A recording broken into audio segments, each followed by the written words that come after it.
Who will be going round the Tower Bend, and who will be seeing Clairvaux now that the rain has possibly gone through sunny in and sunny out?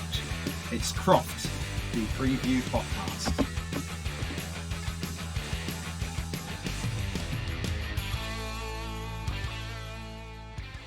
Hello and welcome back to the British Touring Car Podcast. We are back after a summer break and we are back with another preview. We won't be, but the British Touring Car Circus will be heading off to Croft this weekend. And Russ, you're joining me once again, as always. How have you been? Busy. We've obviously launched our 10 Minutes With series, which if you haven't seen already, get yourself to YouTube to give that a little gander. To give the plot away, they are 10 minutes episodes of us just talking about how to improve, fix and think outside the box for British touring cars. So we've done a couple of episodes already, so go and check those out. We haven't had a summer break. We've not been away. We've been, beavering away, which is always good. But yeah, I'm certainly ready for the touring cars to be back this weekend. And it's my favourite circuit. Croft. Excellent. Do you want to take us through the layout of Croft then, sir? I would love to. As I said, this is my favourite track on the circuit because it has everything. So we start off with a nice long straight into Clairvaux, which always causes some good first corner action. There'll be a lot of cars going off through the gravel. And when you're at our trackside, that gravel really does kick up, as we found last year. Then we go through into Hawthorne Bend, out through the chicane, then a nice long straight up to Tower Bend, which is a sort of a mini hairpin, if you like. Then we get a nice sort of straightish run down to the Jim Clark S's, through Barcroft, two very quick corners, sunny in, sunny out, before going through the complex and the final hairpin. We've got everything here. You've got fast corners, you've got slow corners, you've got tight corners, you've got flowing corners. 2.13 miles, one of the longer circuits on the touring car calendar. First race was in 1968. Sam, have you got the circuit in front of you, layout? I don't. Excellent. Would you like to guess who holds the qualifying lap record? Oh, qualifying lap record. Is it Ingram from last year? No, but it is from last year. Okay. Was it Dan Lloyd on pole? No. Oh, I've forgotten who took pole. The King. Sorry. The King. The King of Croft. Colin Turkington with a 1 minute 21.4. Yep. Would you like to guess who's got the race lap record? Is it from last year? It is not. It's not. Oh, that makes it a bit more tricky. Is it Turkington again? It is, with a 1 minute 21.7. Now get this. Was this the time where he mucked up, had to go into the pit lane and was trying to catch up at the back and then set that really quick lap time because he was annoyed? Possibly. Now get this. So his average miles per hour was 93.54, which is quicker than the qualifying lap, which was 92.8. I think he was annoyed. Do you remember that one year where he had an absolute shocker at Croft? That might have been 2020. I've only got the stats of 2022 in front of me. So yeah, I think it might even have been 2021. And he had a really bad showing. Had one DNF, had issues in the next race, and then only used it basically as a test session, which is when I think he might have set that lap time. Yeah, vaguely. Was it the black BMW? I can't remember. Anyway. Can't remember exactly. Let's not get bogged down with who's done what to who. It is a nice track. I enjoy it as well. I very much enjoyed going up there when we went. Tower Bend is always a good place for overtaking, and you need some big commitment going through the Jim Clark S's as well. It should be an interesting weekend, especially if the weather is going to play a part, which it could very well do. We say it's every preview and it never happens. Positive thoughts. Weather always makes stuff more exciting when it comes to racing. So on the Saturday, it's looking unlikely that we're going to get rain. There is a small chance, but only sort of like maybe 15 to 20%. And that's sort of like later on in the day. But as we get into Sunday, there is like almost a consistent 20-25% chance across the day of being able to get some rain, possibly coming just in time for the final race where it all gets a little bit more mixed up and there's going to be some interesting goings on, I think. I'm not getting too excited. We've promised rain, I think, at every single event this year, and it's only come the once. So I like to keep people's hopes up. Whose hopes? Who's hoping it's raining? Everyone that watches. I think rain always, well, nearly always makes for a brilliant spectacle. The way it did at Donington at the start of the season, having that rain come in just on the formation lap, I think is absolutely perfect because people in their cars are going, "Oh, I don't know what to do."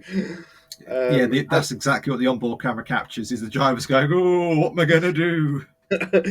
and then you've got the experienced guys like Chilton did in that race, making the call and knowing when to make that call. And I think that really shows the experience side of the racing. Great use of the English language there, knowing when to make Thank you. that call when they make that call. Lovely. Perfect. All I'm right, good so at English, I. aye, indeed. Shall we look at who did what then last time out? So, Yep. 2022, we had a double race winner in Dan Lloyd, who just come back after that massive crash at Alton Mega Park. crash, yeah. I think he qualified second or third, I can't quite remember. And in the end, he was able to beat Colin Turkington to the race win. He'd then gone to win race number two, slightly controversially because he didn't let Tom Ingham through for the win. And at the time, we both discussed that quite a lot. So yeah, race one was won by Dan Lloyd with Colin Turkington second, and third was taken with Dan Rowbottom. So we'll Ingram was see. second, Turkington was third in race two. Yeah, I was just going to say about Dan Rowbottom. We'll see what he can do this weekend. And then Gordon Shedden took race number three with Josh Cook second and Rory Butcher third. So potential, won't we see a Honda on the or a Toyota on the top step of the podium maybe this weekend? I'm still doubting it. As we've been going through the season, we've seen those top three cars being the Hyundai, Ford, and the BMW. They just seem to be that step above. And off the back of the tyre test over the mid-season break, which we slightly covered, it seems like the Hyundai is still looking quick. So I think it's going to be much of the same. We may see a few surprises. They may have found a setup tweak over the summer break that will make both cars much more competitive. But I think it's going to be unlikely.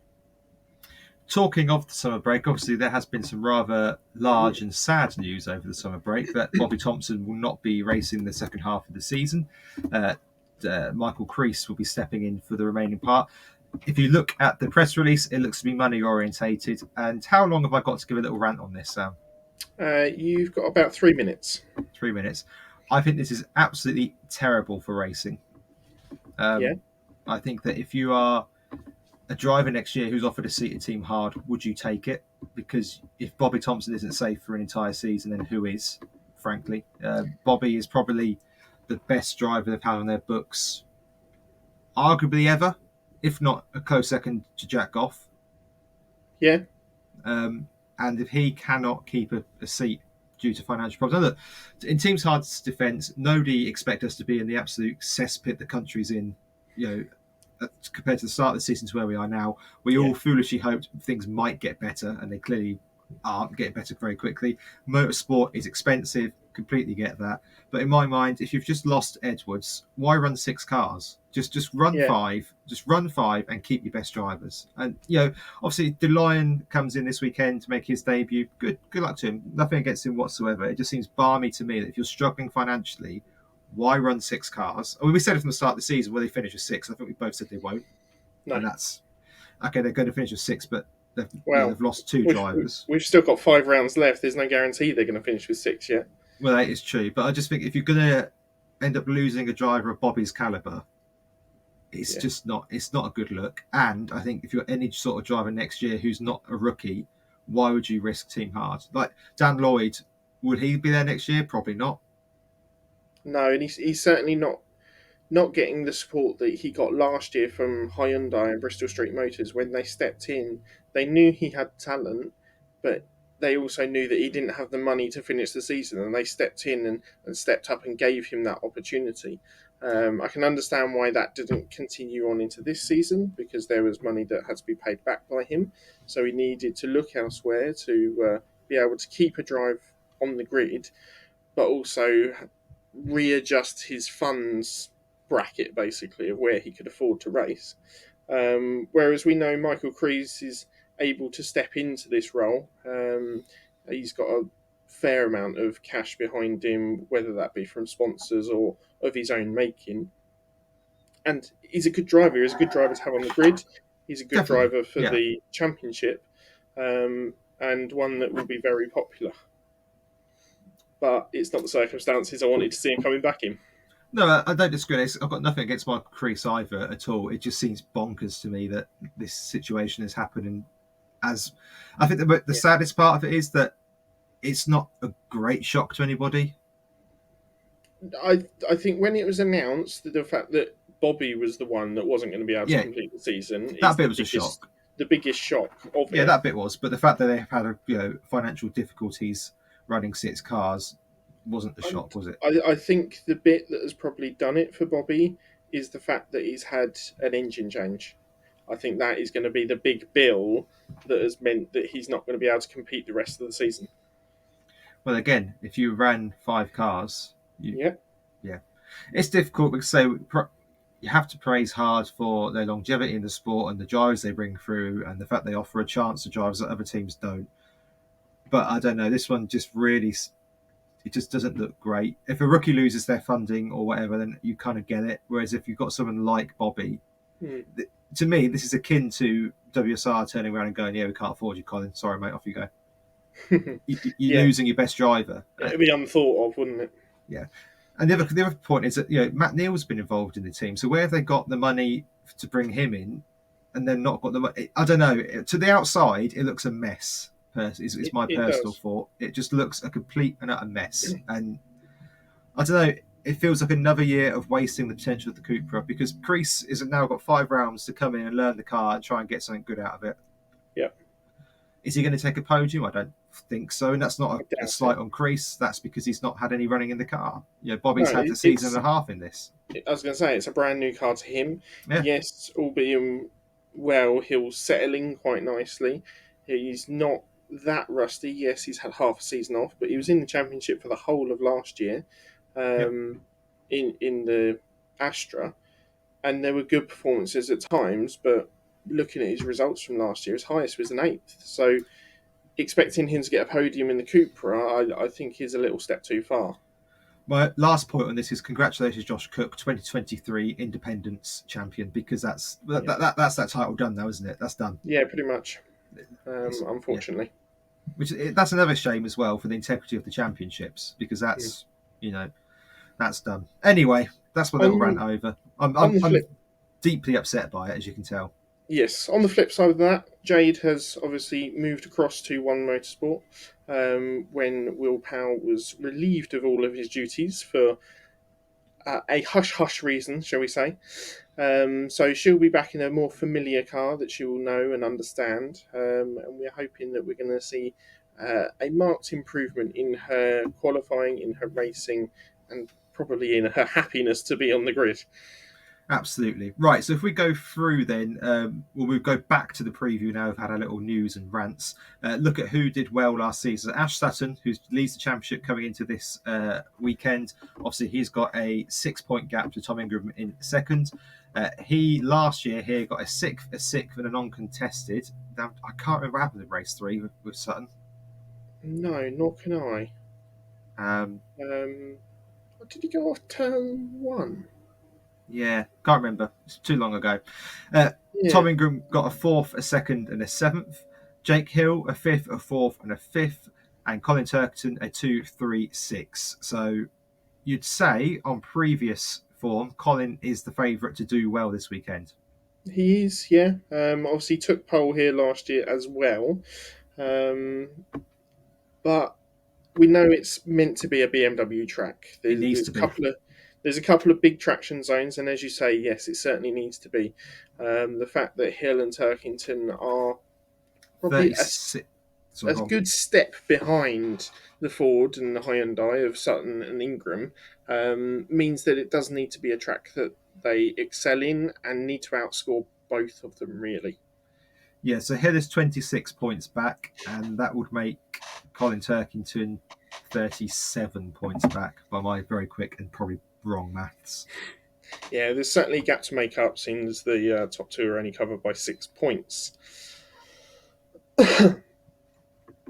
Ran out of steam. Yeah, pretty much. What are we going to expect from Jack Sears this weekend, mate? Well, if we look at last year for the drivers that were in the sport, obviously we've got quite a few new ones this year. But we'll start off with who should we start off with? Let's start off So with Dexter George Patson. Gamble He's was got in the Jack oh, Sears last year. We've got Sam Osborne. okay. He had 3 point scoring finishes in the Jack Sears, but no podium. De- Dexter had a 20th and 18th and a 16th, so about yeah, where Dexter races.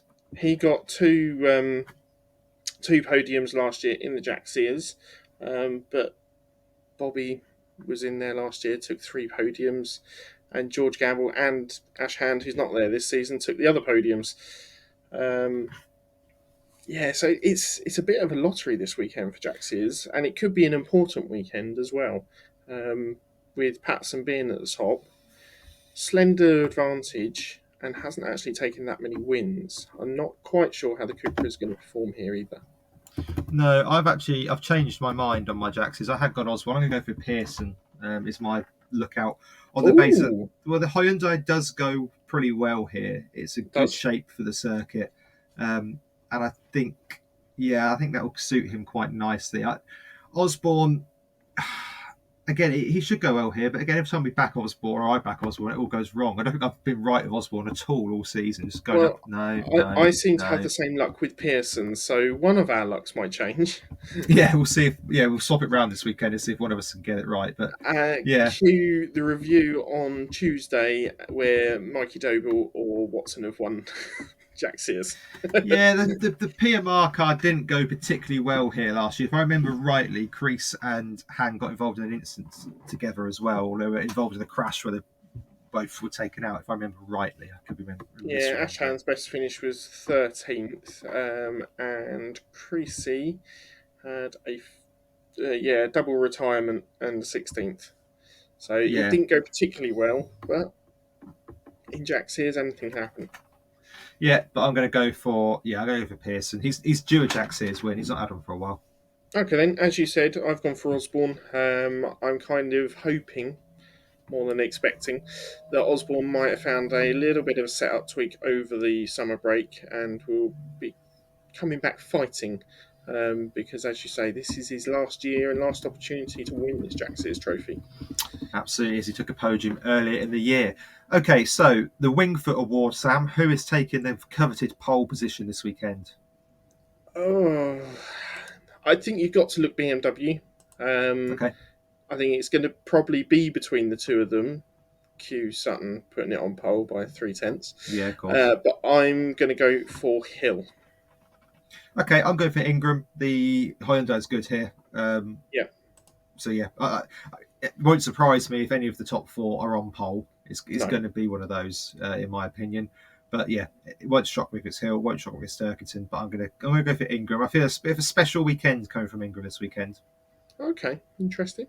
I think that might come a little later in the season when it becomes much more pivotal as well. Who are your race winners for this weekend then? I've changed them. I've changed them again since we last spoke. So Ingram is Excellent. going to win a race, as is Colin Turkington. And you know what? I'm going bold for a three here.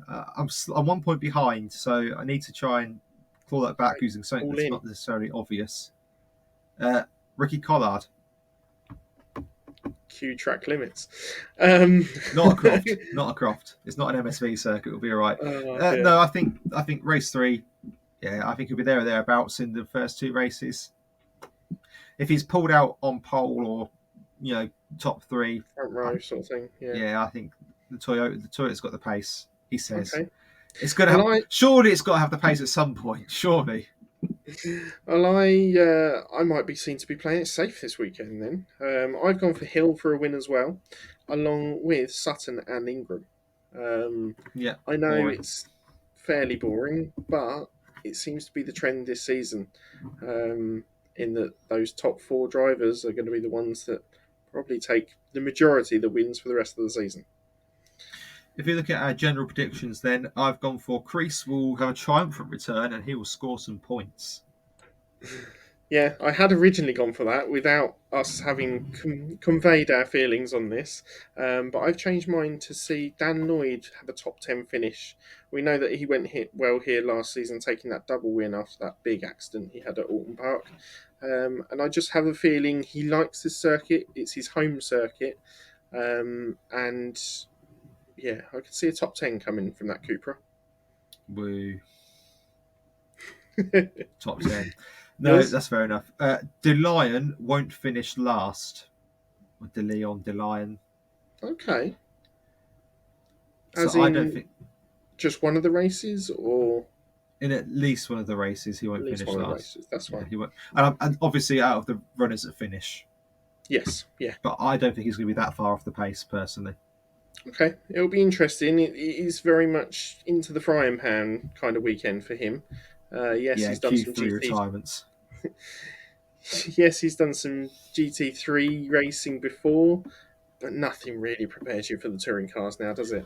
It doesn't, although hard say they're going to say this, but there's general consensus that he's quick. There's Yeah, general consensus, in the paddock or whatever, that he is a quick guy. I think So I think being 17 as well, he'll be fearless. He won't worry about the weekend. He'll just try and enjoy it.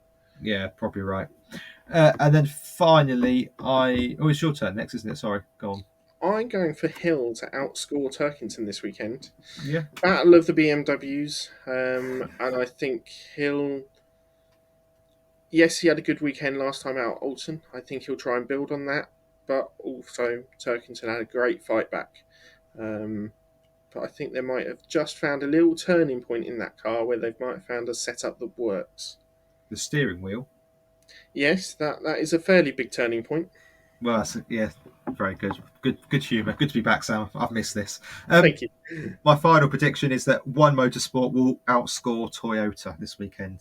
Oh, even if Bold. Ricky Collard takes a win. Even if Ricky Collard takes a win, yeah, probably ridiculous, really, but yeah. We'll see. We'll see how that works. My final prediction is to do with One Motorsport, more specifically Josh Cook. Mhm. If you might have heard in our mid-season review, he is the man that seems to always finish just inside the top 10, but behind the top 6 in 7th. So I've gone for him to finish in P7 for one of the races, and I'm going to be really cross when he has a 6th and an 8th. Yep, absolutely. And then wins just to really rub it in. Yeah, yeah. Yeah. Obviously, we also always play a little bit of a game to keep us on our toes while we're watching. This weekend, we're going through who's through the gravel at turn 1, and I'm going for 7 cars to go through the gravel over the three 7 races. over 3 races. It's a fairly low number. But yours is quite high, given that you've gone for 13, which requires Oh, 13. which requires 4.3 of a 3-3. race. Yeah.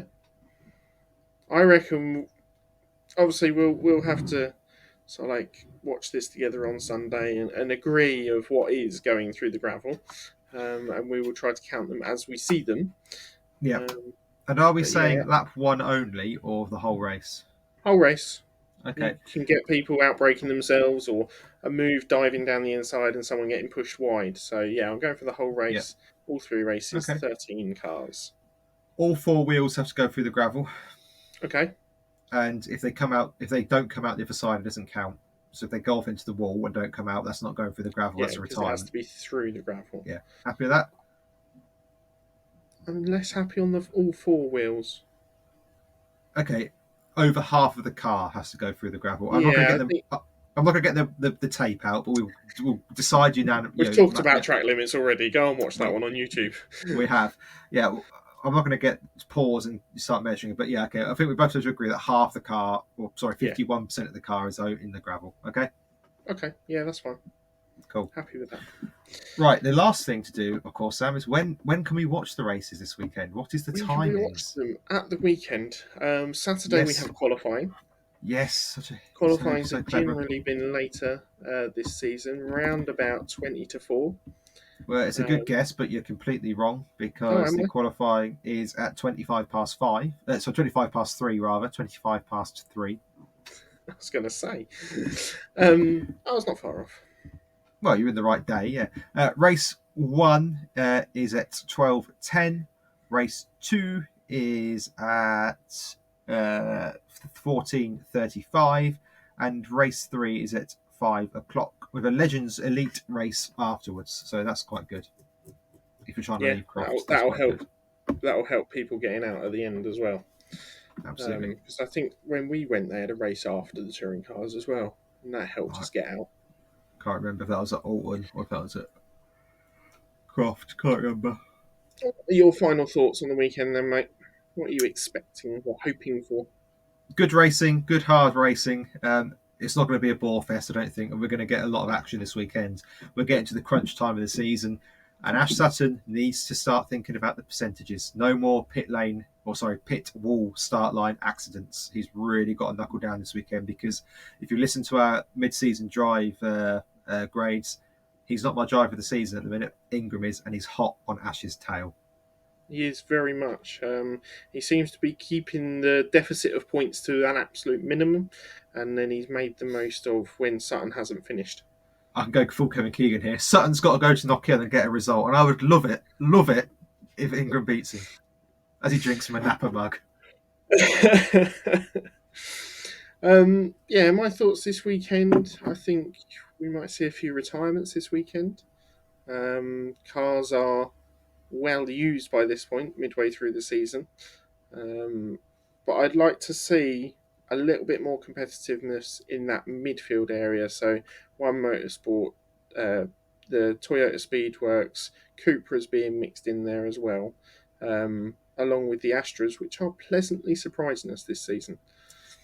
Yeah, I think this will be a weekend to forget for the Astros. But every time I say that, they go and do. We'll see a Taylor Smith stick on the front row for qualifying. But yeah, I don't think this will be a track for the Astros personally. But I've been wrong at everything I've said this year. So roll on, Aaron Taylor Smith taking a victory. Yeah, you'll be covering qualifying for us on Saturday as I am out, and then we'll be watching at yours on Sunday. So looking forward to lunch, mate. Make sure you get a good spread on, and I'll meet you there. Very good. I think that covers everything. Bye!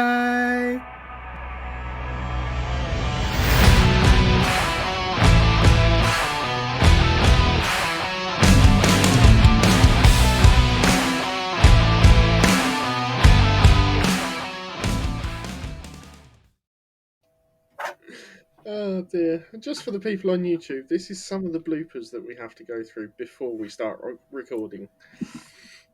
No bloopers here. Everything is fine. Everything's set up. Are we ready to go, mate? That's about as limp, about as listless as I feel this evening. Yeah, I think we're ready to go. I've got an opening if you're ready for me to go. Perfect. I'm ready when you are, sir. Okay.